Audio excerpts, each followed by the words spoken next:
कडेगाव तहसील अंतर्गत पुरवठा विभागाला मनसेने ठोकला टाळा। नायब तहसीलदार यांचे वागणे बेजबाबदारपणाचे। पुरवठा विभागात अधिकारी व कर्मचाऱ्यांच्या संगनमताने सुरू आहे भ्रष्टाचार। पुरवठा कार्यालयात एजंट लोकांचा वाढता सुळसुळाट। सर्वसामान्य व गोरगरीब जनतेकडून पैशाची लूट करून केली जातात कामे।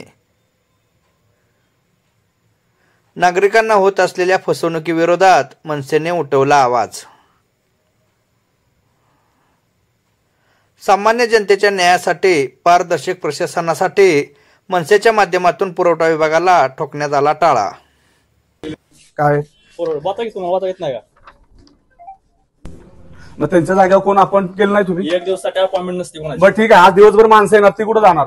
ते टपाला अर्ज द्यायचं नाही, ते तर काय काम? कुठल्या टपालाच्या अर्जाचे किती जणांचे काम होतात? कुठल्या जणांचे काम होतात? पर्टिक्युलर बोलतोय आम्ही। एक मिनिट, मी काय म्हणतोय, लिस्ट द्या तुम्ही नावाची। अहो आम्ही 1 महिना झाला साहेब पाठी लागलोय यांना, आज बंद करून गेले ते। कोण आहे तिथे सांगा मला? नावाची लिस्ट तहसीलदार साहेब पण नाही, तहसीलदार साहेबांना पण माहिती पुरवठा विभाग किती नालायक आहे। तुम्हाला नावाची लिस्ट आम्ही ऑलरेडी तिथं दिलेली आहे।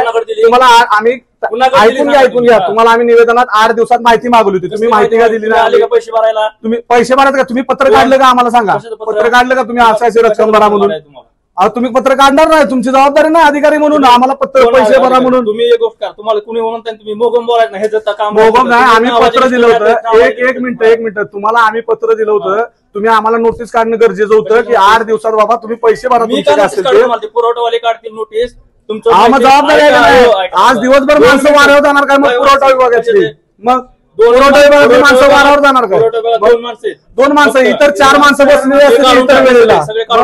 कधी निवेदन दिल्यानंतर, आम्ही कालवा करून गेल्यानंतर कशाला आम्ही त्या दिवशी उठवली? काढलेत ना, मग तेच की तुम्ही निवेदन दिलं। बघा तुम्ही साहेब जे बोलताय का नाही हे 100% चुकीचं आहे। काही लोक एजंट लोक पैसे पुरवठा विभागावर काम करून घेतील। चावी कुठे पडली बघा, तुम्ही लिस्ट द्या पर्टिक्युलर, असं मोगम बोलू नका। मला सांगा, हे बघा लाईव्ह व्हिडिओ घ्या, आम्ही कलेक्टर ऑफिसला आम्ही बोलल्यानंतर तुम्ही हे करणार। आम्ही जिल्हा पुरवठा अधिकाऱ्यांना पण दिले तपासणी करा म्हणून यायचं विभागाची। हे बघा साहेबांचं असं मत आहे की कार्यालय दिवसभर ठेवून आम्ही अधिकाऱ्यांना पाठवलंय, हे आम्ही तुम्ही लाईव्ह कलेक्टर साहेबांना आम्ही दाखवतो। म्हणजे तुमचं असं मत आहे की आता जे लोक येणार रेशन पुरवठा विभागात कामं करायला ते आज येऊ शकत नाही, येऊ शकत, माणसंच नाही, काय करणार? मग तुम्ही तसं लोकांना सांगितलं का बाबा आज येऊ नका? आम्ही त्यांना म्हणजे अहो हे असं जबाबदारपणानं तुम्ही कार्यालय बंद ठेवायची जबाबदारी आहे का सांगा मला? पुरवठ्यामध्ये मॅडम गेलेत मीटिंगला, ऍडिशनल चार्ज तुम्ही देऊ शकत नाही का कुणाला? ऍडिशनल चार्ज नसतो तुमच्या माझ्यासाठी सांगतो मी, समजलं तुम्हाला? 1 दिवसासाठी ऍडिशनल, 1 दिवसासाठी तहसीलदार सर 4 दिवस झाले गेले, आणखी त्यांचा चार्ज कुणाकडे नाही, कामानिमित्त गेले, ऍडिशनल चार्ज देता येत नाही। हे बघा तुम्ही अशी चुकीचं उत्तर देऊ नका, आम्ही कागदावर पण येणार आहे, त्याच्या बाबतीत तुम्ही काळजी पण करू नका, आम्ही कागदावर सुद्धा येणार आहे। कागदावर आम्हाला कसं यायचं ते सुद्धा आम्हाला माहित आहे। तुम्ही असं बेजबाबदारपणे उत्तर देऊ नका। आज दिवसभर माणसं येणार पुरवठा विभागात, ती जाणार कुठे मला सांगा की मला? अहो माणसंच नाही, मध्ये आता समजले की माणसं नाही तुमच्या ऑफिसला म्हणून, मग असं बोलणं चुकीचं आहे तुमचं साहेब। मग काय त्या बाबतीत काय ते तहसीलदार साहेबांना माहिती पुरवठा विभागामधली किती नालायक आहेत ते, काय तहसीलदार साहेब स्वतः बोललेत आम्हाला। आंदोलनाचं माहित होतं आजची तारीख आहे नाही आज साहेब निवेदन नाही, आम्ही टाळा ठोकायला आम्ही टाळ्या घालणार आहे, त्याच्यावर टाळ्यावर ठोकतो आम्ही, काय अडचण नाही, आमच्यावर गुन्हा दाखल काय करायचं ती करा। महाराष्ट्र नवनिर्माण सेनेचा विजय असो।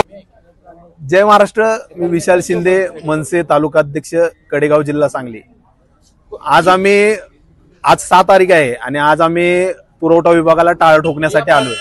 आज कोणताही अधिकारी त्या पुरवठा विभागात उपस्थित नाही।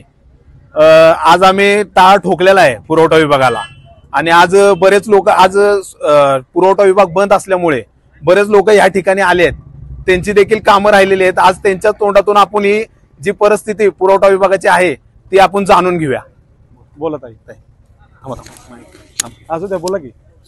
मी सविता काकडे शिवणे, गेले 2 वर्षापासून मी समाजकार्य करते आणि समाजातील गोरगरिबांची कामं करत असताना रेशन कार्ड पेन्शनची कामं असतील, पण रेशन कार्डची कामं करत असताना पुरवठा विभागामध्ये 1-2 तास लाईनीत माझ्यासारख्या व्यक्तीला जर उभा राहावं लागत असेल तर इतर लोकांची काय अवस्था होत असेल. अक्षरशः एक वेळा डोळ्यात माझ्या पाणी आले लाईनीत उभा राहून. खरंच हे पुरवठा विभागामध्ये जे नागरिकांना जो त्रास होतोय याचा तात्काळ विचार करावा सर्वांनी आणि लोकांना न्याय द्यावा. जे कामं पेंडिंग आहेत ते निकालात काढावी अशी मी विनंती करते पुरवठा विभागात. तुम्ही पण बोला, बोला तुमचं काय आहे बोला. आमचं कार्ड फोडायचं आहे. किती दिवस झाले? 4 महिने झाले मी करतोय. 4 महिने अजून आलं नाही? काहीच नाही होत. काय बोलतात अधिकारी? उद्या या परवा या, याच्या दुसरं काही नाही. मग तुम्हाला सांगत नाही कुठली कागद लागणार आहे, काय लागणार आहे? कागद आणून दिली ती मी, सगळं झालंय. तर सुद्धा अजून 4 महिने झाले होईल. अजून नाव नाही. बोलू का सतीशराव बोला. बोलू का? नाही ते आहे की माहिती आहे. नमस्कार, जय महाराष्ट्र. मी महाराष्ट्र नवनिर्माण सेना कडेगाव तालुका उपाध्यक्ष सतीश येताळ. आज आम्ही कडेगाव तालुक्याचे सर्व पदाधिकारी आणि महाराष्ट्र सैनिक यांच्या वतीनं कडेगाव तालुक्यातील पुरवठा विभागाला आज टाळे ठोको आंदोलन केलं आहे.